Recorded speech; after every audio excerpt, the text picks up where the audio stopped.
Top quality और consistent performance के लिए सिर्फ सिल्वर पंप्स। टॉप क्वालिटी और कंसिस्टेंट परफॉर्मेंस के लिए सिर्फ सिल्वर पंप्स, नाम याद रखना। परभणी जिल्ह्यातील नद्यांची एप्रिल महिन्यातच खरं तर भीषण अशी परिस्थिती झालेली आहे। छोट्या उपनद्या ज्या आहेत त्या नद्या या ठिकाणी पूर्णपणे कोरड्या ठाक पडल्याचं आपल्याला दिसून येते। सध्या परभणी तालुक्यातील झरी या ठिकाणी मी आहे आणि करपरा नदी आपण पाहतोय, या ठिकाणी पूर्णपणे कोरडी ठाक पडलेली आहे।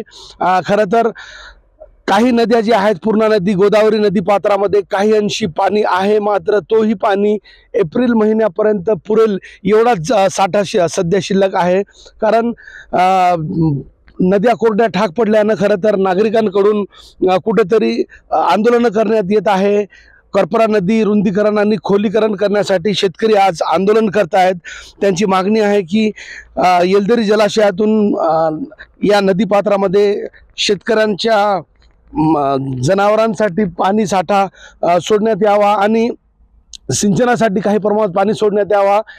खरं तर एप्रिल महिना पुरेल एवढा पाणी साठा सध्या नद्यापात्रामध्ये काही नद्यापात्रामध्ये आहे। त्यामुळे परभणीकरांना मे महिन्याच्या सुरुवातीपासूनच पाण्यासाठी भटकंती करावी लागण्याची शक्यता नाकारता येत नाही। कॅमेरा पर्सन सय्यद खिजरसह नजीर खान, TV9 मराठी, झरी, परभणी।